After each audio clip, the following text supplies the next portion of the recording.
आज हम लोग बात करने वाले इस वीडियो में टाइप्स ऑफ मेंटेनेंस, कितने टाइप्स के मेंटेनेंस होते हैं किसी भी मैन्युफैक्चरिंग इंडस्ट्रीज़ में। मशीन्स पे जो मेंटेनेंस स्ट्रेटजीज़ फॉलो की जाती हैं, वो कितने तरीके की मेंटेनेंस स्ट्रेटजीज़ फॉलो किए जाते हैं और वो कितने टाइप्स के होते हैं। तो किसी भी मैन्युफैक्चरिंग इंडस्ट्रीज़ में मेनली 4 टाइप्स के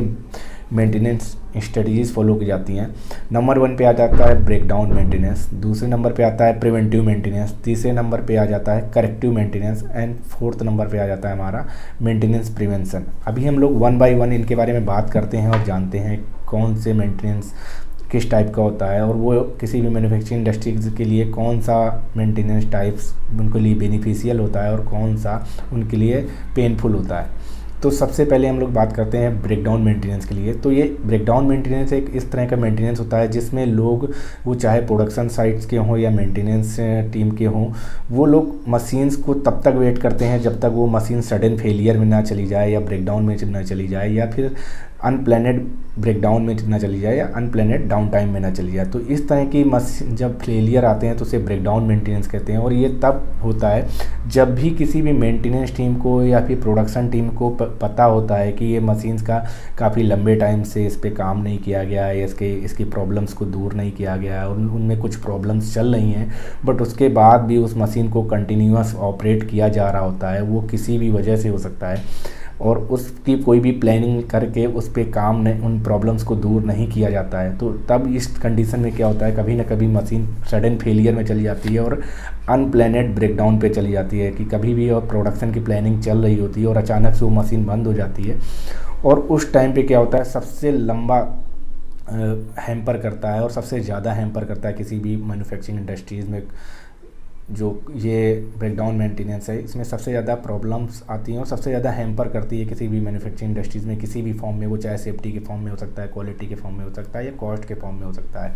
तो इस ब्रेकडाउन मेंटेनेंस की वजह से ही जब सडन फेलियर आते हैं तो बहुत सारे मैन्युफैक्चरिंग इंडस्ट्रीज़ को लॉसेस बियर करने पड़ते हैं। वो मेंटेनेंस के अलावा भी कई तरीके के जो मेंटेनेंस में काम करने वाले हैं, पार्ट्स रिप्लेस करने वाले हैं या कुछ और करने वाले हैं, उसके अलावा भी कई तरीके के लॉसेस क्रिएट होते हैं, वो भी उनको वियर करने होते हैं। जैसे कि सबसे ज़्यादा क्वालिटी का लॉस आता है कि सडन फेलियर की वजह से बहुत सारे जो प्रोडक्ट चल रहा होता है उसमें कहीं ना कहीं क्वालिटी का इशू आ जाता है। उसके साथ साथ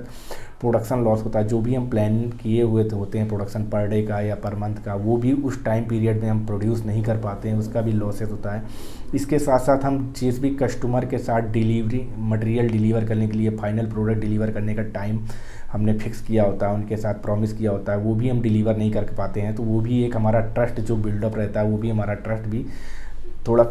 कमज़ोर होता है और वो टूटता है और सामने वाले को हम उस टाइम पे प्रोडक्ट या चीज़ नहीं प्रोवाइड कर पाते हैं। तो इसकी वजह से ये कई तरह के लॉसेस होते हैं। उसके साथ साथ जब हमारा ये अनप्लानड डाउन टाइम आता है, ब्रेकडाउन आता है, उस टाइम पे कई तरह के वेस्टेज भी जनरेट होते हैं, जिसमें कि वेस्टेज जनरेट होने की वजह से क्या होता है, वो भी एक तरह से कॉस्ट के फॉर्म में हमारा आता है। उसके साथ साथ कई सारे मैन पावर बैठे रहते हैं हमारे, कई सारे मशीन आइडल फॉर्म में नहीं रहती है, जिसकी वजह से मैन पावर की वजह से वो भी कॉस्ट बढ़ रही होती है। तो इस तरह के जो ब्रेकडाउन्स आते हैं ये किसी भी मैन्युफैक्चरिंग इंडस्ट्रीज़ के लिए सबसे पेनफुल होते हैं और ये कॉस्ट इंक्रीज करने में सबसे ज़्यादा प्रॉब्लम आते हैं। उसके साथ साथ मशीन को भी बहुत ज़्यादा नुकसान होता है, क्योंकि जब आप कंटिन्यूस किसी प्रॉब्लम चल रही होती है और उस पर काम नहीं किया जाता है तो वो क्या करती है, कहीं ना कहीं प्रॉब्लम को और मशीन की फिजिकली स्ट्रक्चर को और कमज़ोर कर रही होती है और उसको और डैमेज कर चुकी होती है, जिसकी वजह से उसमें जो पहले अगर काम कर लिया जाता है तो वो बहुत आसानी से हो जाता है और कम कॉस्ट में हो जाता है या फिर कम टाइम पे हो जाता है। बट सडन फेलियर की वजह से उसमें वियर एंड टीयर आ जाते हैं, तोड़ फोड़ होती है मशीन में, जिसकी वजह से और ज़्यादा नुकसान होता है। उसका फिजिकल स्ट्रक्चर भी, अलाइनमेंट भी बहुत ज़्यादा दिक्कत करते हैं और वो मिस अलाइन हो जाती हैं, जिसकी वजह से वो काम करने में और फिर कॉस्ट जो है जो भी चेंज करते हैं स्पेयर पार्ट्स, वो भी कॉस्टली हो जाते हैं और वो टाइम कंज्यूमिंग हो जाते हैं। तो ब्रेकडाउन मेंटेनेंस जो होता है वो सबसे ज़्यादा किसी भी इंडस्ट्रीज़ के लिए, वो मैन्युफैक्चरिंग इंडस्ट्रीज़ के लिए पेनफुल या कॉस्ट उसमें आने वाली होती है। उसके बाद दूसरे नंबर पे जो हमारा मेंटेनेंस आ जाता है वो हो जाता है प्रिवेंटिव मेंटेनेंस। प्रिवेंटिव मेंटेनेंस में क्या होता है, ये डेली बेस पे जो क्लीनिंग, इंस्पेक्शन ऑयलिंग या फिर लुब्रिकेशन टाइटनिंग जो करना होता है डेली मशीन में, वो प्रिवेंटिव मेंटेनेंस में, वो चाहे ऑपरेशन साइट से हो या मेंटेनेंस साइट से, एक प्लानिंग बनाने के बाद वो प्रिवेंटिव मेंटेनेंस करना स्टार्ट कर देते हैं और उसके बेस पे डेली उस मशीन का इंस्पेक्शन किया जाता है। और उस बेस पे अगर इंस्पेक्शन में जो भी उनको मिलता है, कहीं पे क्लीनिंग करते हैं, उसके बाद उनको इंस्पेक्ट करते हैं मशीन को, कहीं भी कोई भी लूज़ है, नट बोल्ट या लीकेज हैं, उन चीज़ों को अटेंड करते हैं। इसके साथ साथ कहीं पे वायरिंग में लूजेस हैं या फिर कहीं और किसी भी तरह के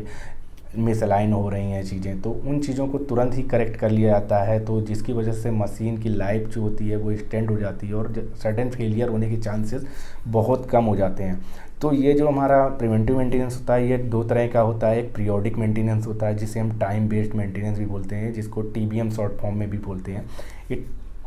पीरियोडिक मेंटेनेंस जो होता है या TBM होता है या टाइम बेस्ड मेंटेनेंस होता है, एक ये हमारा शेड्यूल बना लिया जाता है किसी भी मैन्युफैक्चरिंग इंडस्ट्रीज़ में मेंटेनेंस टीम की तरफ से, जो कि प्रोडक्शन टीम के साथ लाइन अप करने के साथ, उनके साथ म्यूचुअल अंडरस्टैंडिंग के साथ वो प्लानिंग करके एक शेड्यूल बना लिया जाता है। उसके बेस पे ही मशीन को हम अपने पीरियड डिसाइड करने के बाद वीकली हो सकता है, मंथली हो सकता है, क्वार्टरली, 6 मंथली या फिर ईयरली बेस पे जो हमारे शेड्यूल रहते हैं उसके बेस पे हम उस मशीन को, जिस भी मशीन को 1 बाय 1 प्लानिंग करके उस मशीन को स्टॉप करके पीरियोडिक बेस पे स्टॉप करके उसकी जो भी क्लीनिंग, इंस्पेक्शन और चेकिंग सारी करते हैं, उनके बेस पे जहाँ भी उस मशीन में कुछ प्रॉब्लम्स लगती हैं या मिलती हैं तो उन चीज़ों को आइडेंटिफाई करके वहीं पे तुरंत करेक्ट किया जाता है। और उनके पार्ट्स जो भी हैं जिनमें भी लगता है फ्यूचर में प्रॉब्लम आ सकती है या इस पार्ट्स में इतनी ज़्यादा प्रॉब्लम है और अभी तो ये चल जाएगा बट कभी भी ये सडन फेलियर का रीज़न हो सकता है, तो उसके बेस पे उन पार्ट्स को भी रिप्लेस कर दिया जाता है और जो भी wear and tear, misalignment जो भी होते हैं उनको वहीं पे करेक्ट कर लिया जाता है, जिसकी वजह से जो मशीन की लाइफ है और उसकी जो ऑपरेशन की जो कैपेबिलिटी है वो काफ़ी बढ़ जाती है, उसकी क्वालिटी फॉर्म में, सेफ्टी फॉर्म में जो आउटपुट्स हैं वो काफ़ी अच्छे मिलने लगते हैं। तो ये आ जाता है हमारा टाइम बेस्ड मेंटेनेंस में हो जाता है। दूसरे नंबर पे ही प्रिवेंटिव मेंटेनेंस के अंदर आ जाता है कंडीशन बेस्ड मेंटेनेंस, जो कि CBM भी बोलते हैं और इसको साथ साथ प्रिडिक्टिव मेंटेनेंस भी बोलते हैं। तो प्रिडिक्टिव मेंटेनेंस या फिर कंडीशन बेस्ड मेंटेनेंस CBM भी दूसरा आ जाता है हमारा प्रिवेंटिव मेंटेनेंस के अंदर। इसमें क्या होता है कि हम कंडीशन के बेस्ड में मेंटेनेंस करते हैं, वो चाहे हम जो भी अपने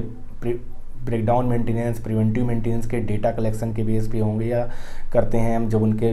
करते हैं सारे ब्रेकडाउन मेंटेनेंस करते हैं, प्रिवेंटिव मेंटेनेंस करते हैं, तो उसका डेटा हम कलेक्ट, जब भी हम रिपोर्ट्स या डेटा कलेक्ट करके रखते हैं कि इनमें किस मशीन में क्या प्रॉब्लम चल रही, कहाँ पे क्या पार्ट में प्रॉब्लम आई थी और उसका क्या लाइफ स्पान था, क्या लाइफ साइकिल थी, उस टाइम पे चेंज किया हुआ था और हम कब चेंज करने वाले हैं। तो एक तो वो रीज़न मिल जाता है हमारा। दूसरा हो जाता है हम जो डेली बेस पे, वीकली बेस पे, मंथली बेस पे मशीन्स का इंस्पेक्शन कर रहे होते हैं, तो उसके बेस पे जो हम डेटा कलेक्ट कर रहे होते हैं उसके बेस पे मशीन की फिजिकली जो उसकी फिज़िकल कंडीशन के बारे में हमें पता चलता रहता है कि मशीन में कहाँ प्रॉब्लम आ रही है और कहाँ पे मशीन को अभी किस पार्ट्स में की लाइफ ओवर हो गई, उसकी लाइफ साइकिल ओवर हो रही है या फिर इस पार्ट्स में लाइफ होने अभी ओवर नहीं हुई बट फिर भी प्रॉब्लम आ रही है या फिर इसने प्रॉब्लम क्रिएट करना शुरू कर दिया। तो उसके बेस पे हम लोग जब मशीन के पार्ट्स को रिप्लेस कर देते हैं और उस प्रॉब्लम को हम प्रॉब्लम को अटेंड करते हैं अपनी कंडीशन की बेस्ड पे, जो भी कंडीशन है, जैसे ऑयल का एनालिसिस है, ऑयल लंबे टाइम से हमारी उसकी विस्कोसिटी कैसे आ रहे हैं, उसमें मेटल पार्टिकल कितने आ रहे हैं, किसी बेल्ट को कोई भी बेल्ट चल रही है, चेन चल रही है, तो उनमें जो भी बेल्ट चेंज का इंस्पेक्शन करने के बाद पता चलता है कि बेल्ट लूज़ हो गई है, कट गई है, फट गई है, तो ये एक टाइम के बाद हो सकता है या चलते टाइम किसी टाइम कंडीशन की वजह से मिस अलाइनमेंट हुआ, उसकी वजह से इशू आ रहा है। तो उन चीज़ों को जब हम उसी टाइम पे कंडीशन की मिलने के बाद जैसी भी कंडीशन है उसके बेस पे उस पर काम करते हैं, चेक करते हैं और चेंज करते हैं, रिप्लेस करते हैं, तो उस तरह की जो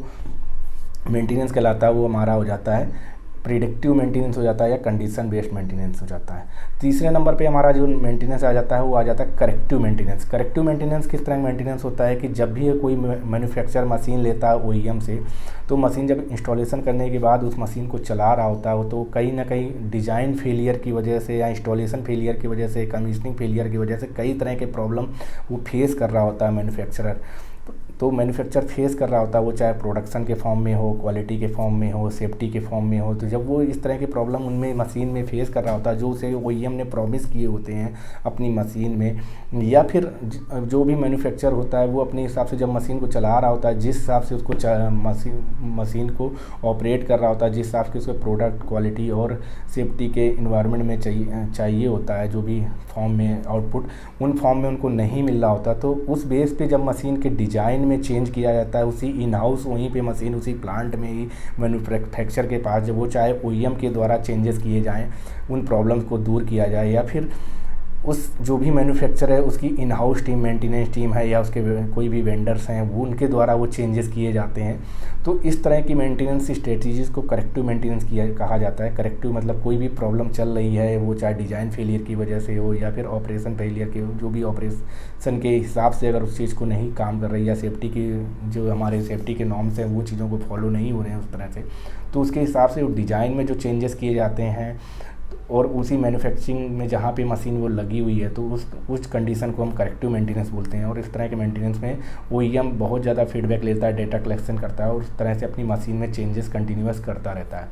जो चौथे नंबर की मेंटेनेंस स्ट्रेटेजी आती है वो होती है मेंटेनेंस प्रिवेंशन। ये इसे MP भी बोलते हैं, और ये क्या है 1960 में डेवलप किया गया था, और हमारा करेक्टिव मेंटेनेंस है ये 1957 में डेवलप किया गया था, और प्रिवेंटिव मेंटेनेंस हमारा 1951 में। तो मेंटेनेंस प्रिवेंशन जो है, ये मेंटेनेंस प्रिवेंशन में क्या होता है, जब भी कोई मैन्युफैक्चरर किसी मशीन को अपने लेके उसको ऑपरेट कर रहा होता है, उससे चला रहा होता है, तो उसको काफ़ी डेटा कलेक्ट करता है, उसको अपने एक्सपीरियंस के बेस पे कुछ जो क्वालिटी के फॉर्म में, प्रोडक्टिव फॉर्म में, सेफ्टी के फॉर्म में, उसे जो भी इशूज़ आ रहे होते हैं मशीन में, किसी भी तरीके के प्रॉब्लम जो फेस कर रहा होता है, उसके बेस पे वो सारे डेटा कलेक्ट करता है और वो OEM के साथ शेयर करता है। तो OEM क्या करता है, नेक्स्ट टाइम जो मशीन जिस भी कस्टमर को डिलीवर करता है, तो वो सारी चीज़ें इंस्टॉलेशन और कमीशनिंग करने से पहले वो सारी की सारी प्रॉब्लम्स को उस मशीन में से दूर करके देता है। तो ये इस तरह की जो स्ट्रेटजीज़ में फॉलो करने के बाद जो प्रॉब्लम्स को आइडेंटिफाई करके ख़त्म किया जाता है जब OEM के द्वारा, तो इस तरह की स्ट्रेटजीज़ को मेंटेनेंस प्रिवेंशन बोलते हैं। इस तरह में क्या होता है, कई बार जो सेम मैन्युफैक्चर होता है दोबारा से उसी तरह की मशीन ख़रीदता है अपने प्लांट के लिए, तो वो अपने पुराने एक्सपीरियंस के बेस पे वो OEM को बोलता है कि हमें इस मशीन में यहाँ ये चीज़ों की प्रॉब्लम आ रही है, तो यहाँ पे आपको ये चेंजेस करने होंगे डिज़ाइन में, आपको हो सकता है जिसकी वजह से क्वालिटीज़ या फिर उसकी क्वालिटी में इफेक्ट आ रहा है, या फिर प्रोडक्टिविटी में, सेफ्टी में, वो मशीन्स में हो सकते हैं, उसके पार्ट्स में हो सकते हैं, जो पार्ट्स में भी प्रॉब्लम्स कई जगह होते हैं, उनको पार्ट्स को भी चेंज करना होता है। तो इस तरह की जब भी स्ट्रेटजीज़ को फॉलो करके वो मेंटेनेंस प्रिवेंट किया जाता है, किसी भी प्रॉब्लम्स को प्रिवेंट करा जाता है, और वो इंस्टॉलेशन कमीशनिंग से पहले ही उनको दूर कर लिया जाता है, तो वो आ जाता है हमारा मेंटेनेंस प्रिवेंशन के अंडर। ये ऐसा नहीं होता है कि मशीन को इंस्टॉल कर दिया गया उसके बाद उस पर जो काम किया जाता है वो आ जाता है हमारा करेक्टिव मेंटेनेंस में, बट मशीन को इंस्टॉलेशन के पहले ही, कमीशनिंग से पहले ही उन चीज़ों को दूर कर लिया जाता है, वो आ जाता है हमारा मेंटेनेंस प्रिवेंशन में। तो ये जो दोनों में करेक्टिव मेंटेनेंस और मेंटेनेंस प्रिवेंशन में जो डिफरेंस मेन यही है कि करेक्टिव मेंटेनेंस क्या होता है, इंस्टॉलेशन होने के बाद मशीन और रनिंग जब होने के बाद जो एक्सपीरियंस होता है उसको उसी जगह मशीन में जो चेंजेस किए जाते हैं वो करेक्टिव मेंटेनेंस के अंदर आ जाते हैं। बट मेंटेनेंस प्रिवेंशन में क्या होता है, जब भी OEM के द्वारा कोई मशीन को जब दोबारा से नई जगह पे मशीन को इंस्टॉल करने वाले होते हैं, कमीशन करने वाले होते हैं, तो उस मशीन में जो मशीन को हैंडओवर करने से पहले उन प्रॉब्लम्स को दूर कर दिया जाता है या चेंज कर दिया जाता है, तो उस तरह की स्ट्रेटजीज़ को बोला जाता है हमारा मेंटेनेंस प्रिवेंशन। तो मेनली यही 4 तरीके के टाइप्स ऑफ मेंटेनेंस होते हैं किसी भी मैन्युफैक्चरिंग इंडस्ट्रीज़ में, और यही नॉर्मल लाइफ में भी आप देखते होंगे, कार या बाइक या जो भी कस्टमर ख़रीदता है उसके बेस पे उनके जो फीडबैक होते हैं कि उनमें कहाँ प्रॉब्लम आ रहा है, उसके बाद जब वो कंपनी के साथ शेयर किए जाते हैं फीडबैक, तो उसके बेस पे वो कार या बाइक मैन्युफैक्चर भी उनमें वो चेंजेस करते रहते हैं रेगुलर। नई जब बाइक कहीं पर देते हैं जाके, तो वो दूसरी उनमें वो डिज़ाइन चेंज करके दे रखे होते हैं, वो प्रॉब्लम्स को दूर करके दे रखे होते हैं, तो वो आ जाता है हमारा